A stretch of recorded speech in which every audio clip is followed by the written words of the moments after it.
Hey guys, we just have been sitting here filming a Q&A of a bunch of different questions that you guys sent in, and we started answering one of these questions and it turned into a long, more extended conversation with lots of thoughts in a lot of different directions, and I know it's kind of a big topic, so we kind of decided after we filmed it that we would make that question a separate video, so here it is. Hi guys, my husband Jose has CF and he's on the transplant list, and I was just wondering if you are on the list or if it's something that you guys have ever talked about.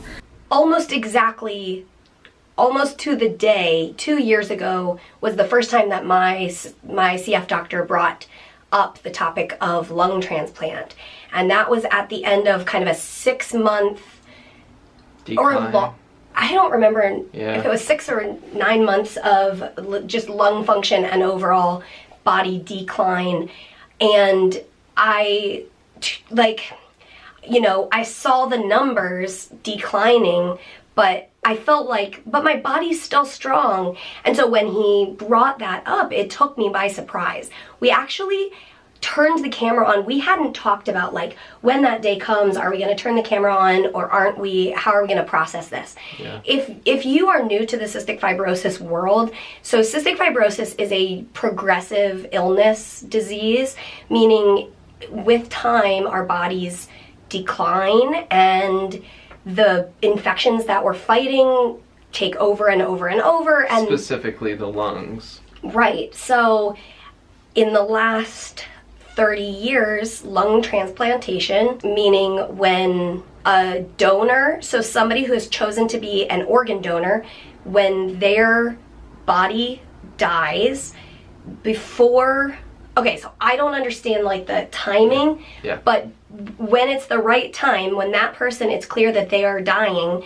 the doctor can miraculously, and I have no grasp on how this even happens, but they remove body parts, lungs, heart, liver, so many, kidneys can be transplanted, and a CF patient who would be on the list would be whoever's next in line, it's a ton of different variables, would receive a lung transplant. And lung transplant is a very tricky business.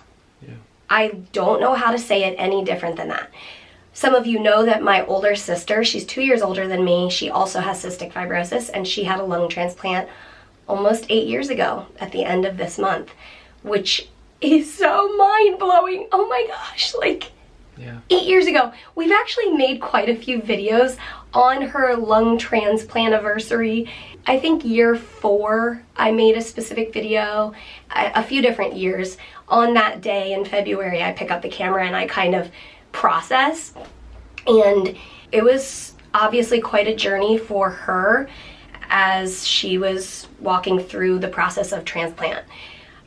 Yeah. Where do we go from here? I think that was a helpful kind of background before we jump into kind of answering that specific question, which is a question that we get often, and it makes sense that people have that in their mind when they see our channel and see Mary struggling with her health and lung function and everything that goes into that. One of the things we're really grateful for is after that conversation we had 2 years ago, Mary's health, for a lot of different factors combined, was able to strengthen. Her lung function was able to come up, and we were able to put to the side the conversation about transplant. And the reason that he's pointing out that we were able to put it to the side and why that's a good thing is that lung transplant is a very last option. That is not, it's not a perfect fix. It is not a cure.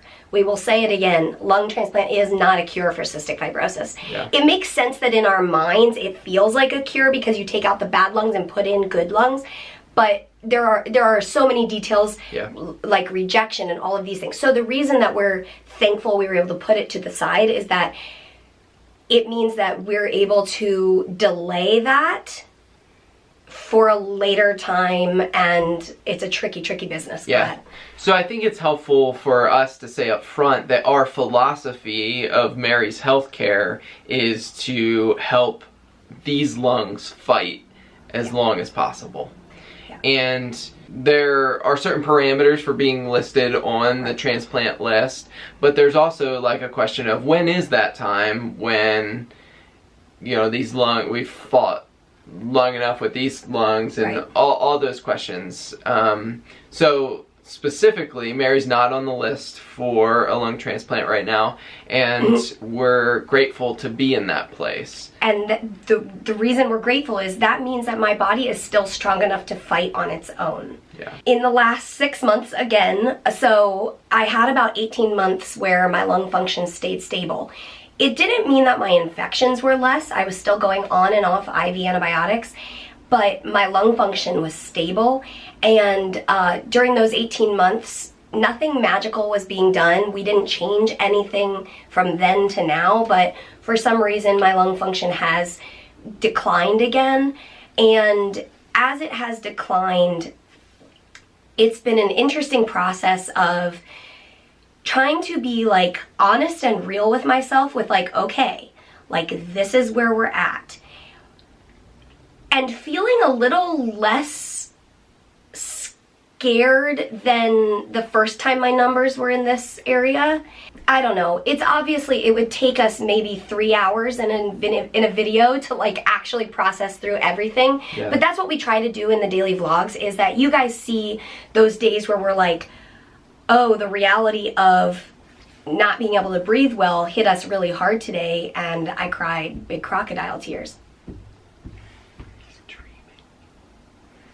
That was like perfect timing. Yeah. So there are days where we're processing like the reality of decline. There are days when we're celebrating, hey, a couple weeks ago my lungs had declined even more, and the next day I rode a horse, and I was like, take that. Like, yeah. You know what? No matter what the decline, no matter what the number, whatever I'm able to do and live my life, I'm thankful for that. So there's that. Where do we go from here? I think there's so many things. I think one of the reasons we don't talk about this a lot is because I think we're in the mindset right now of living day to day and focusing on what we need to do right now. And right now it's not transplant. Right. And I think in the back of our minds recently has been the reality that we might be getting closer. Right. But we aren't there. And so there's like all kinds of emotions and like I'd even say like baggage of questions that go through our mind, and a lot of questions that can't be answered until we get to that point, and that's sometimes really hard, and we have to process through that and like trust God with that, and trust that when we get to that point that those details will be things that we can attend to then. And as much as I would love to get details figured out now, and so there's so much we can say. I know. One thing I do want to say is to the person who asked the question, whose husband is on the list, like, our hearts go out to you because we recognize like you're walking through a season of life that we're not at yet, and so and there's a lot of emotions that go with that, and so we're giving you an extremely like huge high five, and like we're cheering for you. Yes. And for those who kind of ask the question from the outside, I think like my kind of answer and like just word of wisdom is recognize that it's a very complicated question. Yes. There isn't just like we understand like why people ask it, but we get the question all the time, why don't you just get a transplant? Right. And that's not something that you can just do, it's not something that we just want to do. I will also recognize that transplant, okay, so we've said this a million times, it's a tricky business. It comes with so much baggage, like Peter said. And when we talk about transplant, we recognize that people are listening in on this video coming from so many different experiences with transplant. Maybe it's lung transplant, maybe it's a different organ transplant. And some transplants are absolutely incredible, and the person is able to do amazing things and break statistics and live beyond their wildest dreams. And other people have a different experience, and they experience rejection right away, or some people aren't able to even live after the transplant. And that's the hard reality of transplant, is that we have friends who went in to transplant and didn't come out of transplant.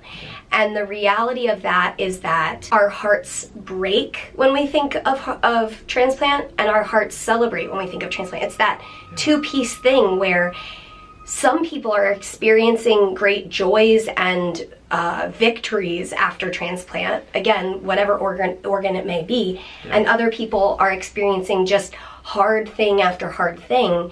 And so just like CF life for everybody is different, transplant life is different for everybody. Obviously, the organs that you receive, which again, that's another just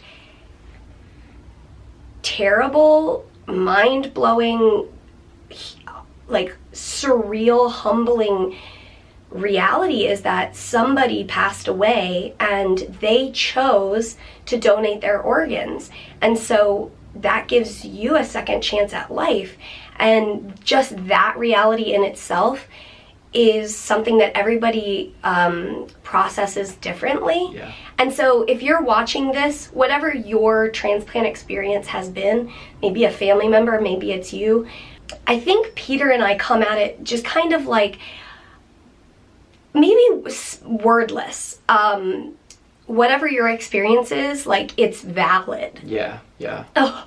And it is a very personal issue. Right. Like, I don't like calling it an issue, like a topic. Right. For so many people, and really for all people. And so I think, kind of summing it up, one thing is like that Mary and I approach her health from the perspective of our hope for Mary's health isn't in a transplant. Our hope for Mary's health isn't in a drug that's in development right now. Our hope for Mary's health isn't in any kind of treatment. Our hope is in God, and that's our faith really in some ways grounds us when it comes to these topics, because we recognize that like there's a lot of uncertainty when it comes to a transplant. And so if and when the time comes, we will walk through that, but we aren't going to put our hope in that.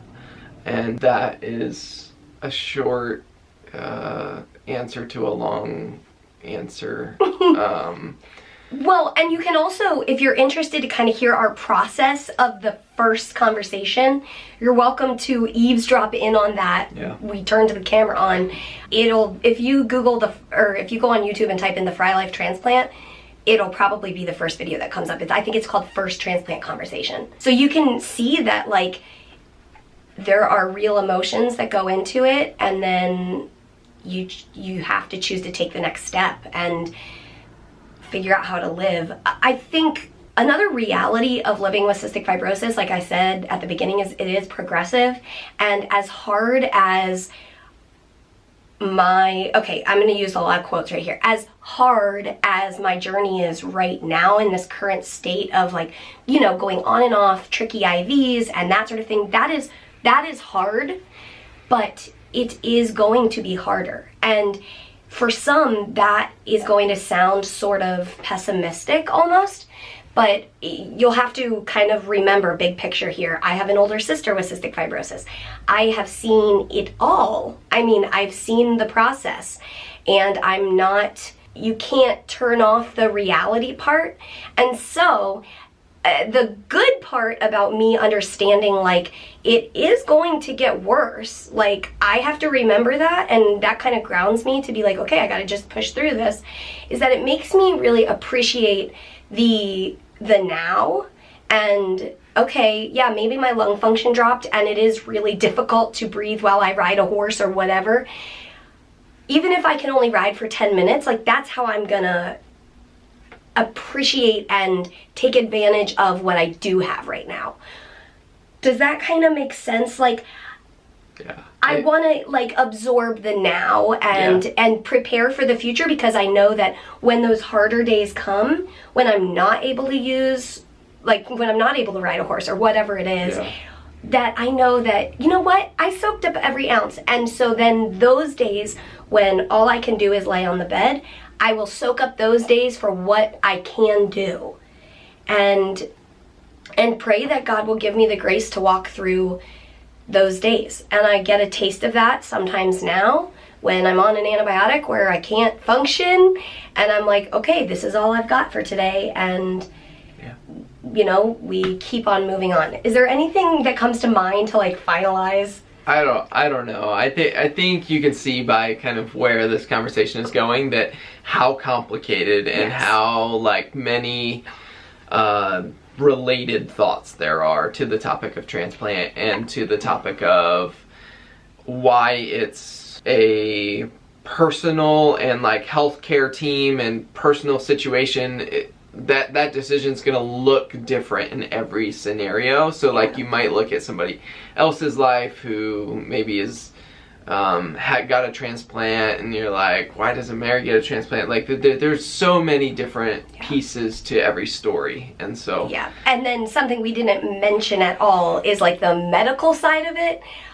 My body also has some extenuating medical trickities, like other organs that might be complicated and all of that. Meaning we will probably need to travel to a different state for finding a transplant center, all of that. There are so many details, but what we can for sure say is that when the time comes, we will probably cry, and then we will pull on our big girl panties and make the calls we need to make and explore the options. Exactly. So, and one thing that we can say for sure is that we'll do it as a team. Yeah. And we're grateful that that whatever happens, we'll do it together. Yeah. You, me, and him. Yeah. He's pretty cute. So thank you for following our spaghetti brains of the transplant kind of topic as a nebulous topic, and thanks for your questions regarding it. Like we said, whether you're asking from personal experience or from kind of an outside perspective, it makes sense that we're asking these questions. Yeah. And thanks for processing life with us. In many ways, that's what these vlogs are just, I mean, almost a video diary of our lives. Yeah. So if you're new around here and you want to kind of come along on the journey, and most days are less like, well, a lot of days we do process life, but I was going to say less sitting down and processing life, but more just what the daily grind looks like with CF and just with our life in general. So thanks for watching, guys. Yeah. And I mean, there's not a whole lot more to say, but thank you guys for watching, and as always, we will see you tomorrow. Good night. Bye, guys. Good night, Ollie boy.